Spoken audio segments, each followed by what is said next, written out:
The War Within PTR build 55478 is now released. Now, why is that important? Well, it's a good indication that this is the finale for the PTR, boys and girls, which means we probably are getting the pre-patch within the next 2 weeks. Now, Blizzard has still not indicated that July 23rd is the official pre-patch release date, but all signs seem to point to that. We know what happened in China.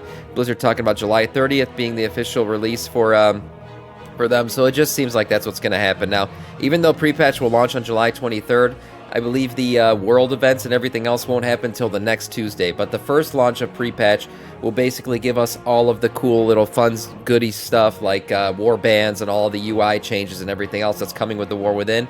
And we're going to talk a little bit about all those things coming in a video that we're going to watch after the news segment here. So we'll get into all of that stuff. But yes, pre-patch expected to launch very soon. The last release candidate is coming. Now, that doesn't mean that beta changes won't be happening soon as well.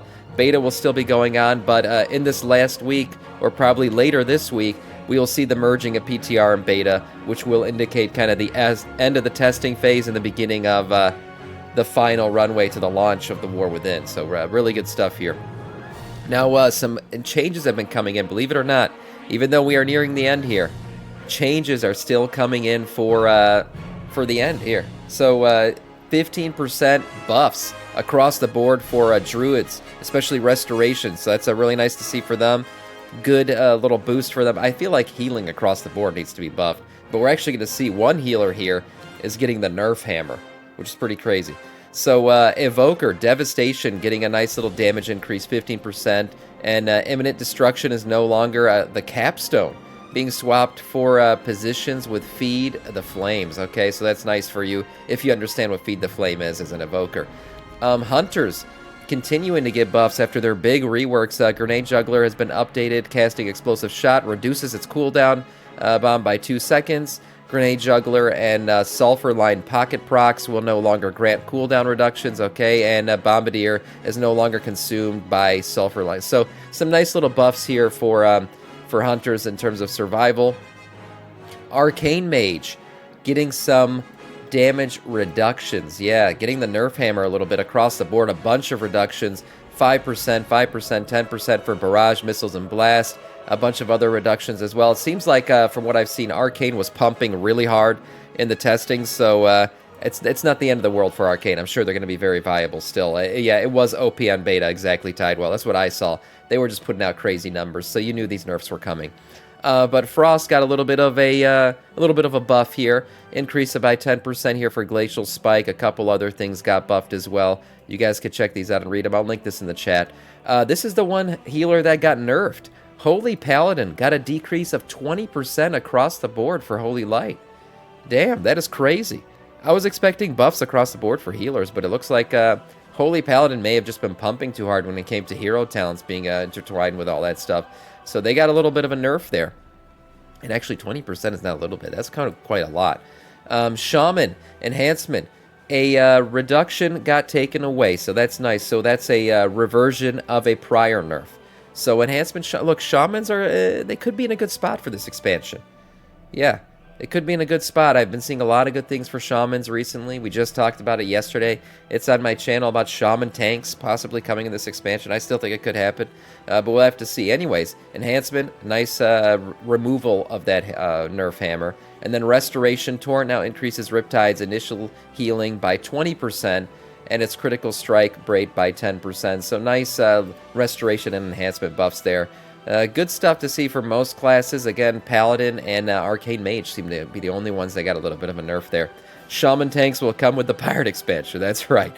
That's right. Let us hope they are. Yeah, I think they will be. Shamans look pretty good. Now we're going to talk a little bit about some loot updates for the War Within. It seems like some interesting stuff's going on with how caches will work. So, if you don't know already, there's going to be a bunch of different world events that you can do, open world stuff that you can do in the War Within. These are kind of, similar to like what we have with the tree event right now, the bloom events and stuff in the Emerald Dream. We're going to have about 5 different ones to pick from in the War Within. You'll be able to do, there's a theater event, a couple other things. We've seen some of these already. Additionally, on top of that, you're going to see, world quests and other major weekly quests that come out in Dornagal.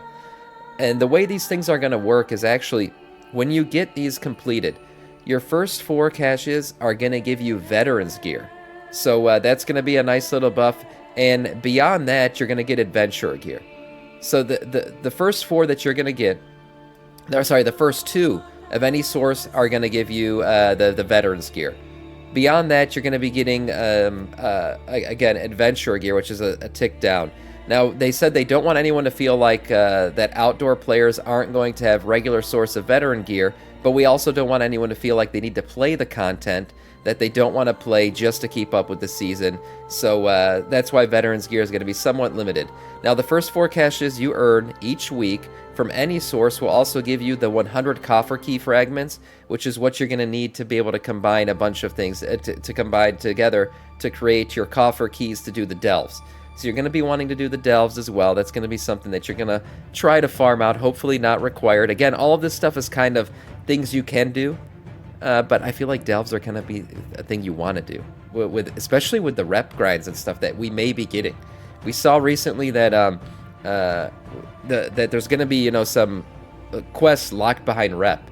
So using delves to get that rep is probably going to be a good way to farm them out. For the sake of brevity, there isn't text explaining how this on cache items, but if the text mentions that for the first 2 having gear, this rule will apply as well. The first 4 rule isn't in today's build, but you'll see it in the next one. So they're talking about there's actually a text that will indicate, what kind of loot that you're possibly going to get from the cache. Please note that the contents of each cache are determined when you get it, when it's awarded to you. So holding off on opening it is not going to get you different gear or whatever. So don't bother doing that. Just open it as soon as you get it. It's not going to change based on your item level later on if you hold off on opening it. So this is some nice little changes in terms of how things used to be in Dragonflight. In Dragonflight, you had to complete specific quests to get things like reputation, like the super bloom as well, to get certain things, to get veterans gear specifically. That was good, but making sure outdoor content is variable, right? People can choose what they want to do. That's why these changes have been made, and it's a nice little change. I think it is. Giving people the options in terms of what kind of content they want to do has always been important, and I think this gives you more options, that's for sure. Rep is not the borrowed power I want. Look, personally, I hate reputation grinds. They can call it whatever they want. They don't call it reputation anymore, but they call it renown now.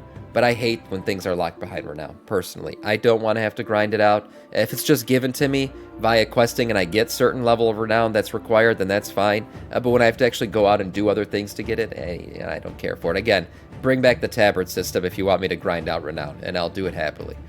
Alliance race starting zones are now accessible to all. I said alliance, sorry. Allied race starting zones are now accessible to all. And that'll be a cool little thing for the RPers out there, of course. Anyone on Moonguard, that'll make them happy. There's no real, gameplay to come out of this. So what this is basically is you'll have portals now in Orgrimmar and in Stormwind that'll take you to the starting zones of all the different allied races. Again, there's no reason to really go to them other than just maybe RP or get your heritage armor questline completed if you are one of those races. We do know that the Void Elf area is going to be significant for some questing, and the Horde also have that portal as well, which indicates again that it is going to be important for questing going forward, especially the starting opening quests for the War Within. But otherwise, this is a nice little, I guess, quality of life improvement for any allied races that have wanted to return to their starting zones. So there you go. Maybe those will become more significant later on, like the Void Elf zone is going to become significant early on in the War Within. And last but not least, the in-game player map. When your little guy opens up the map? Yeah, there it is.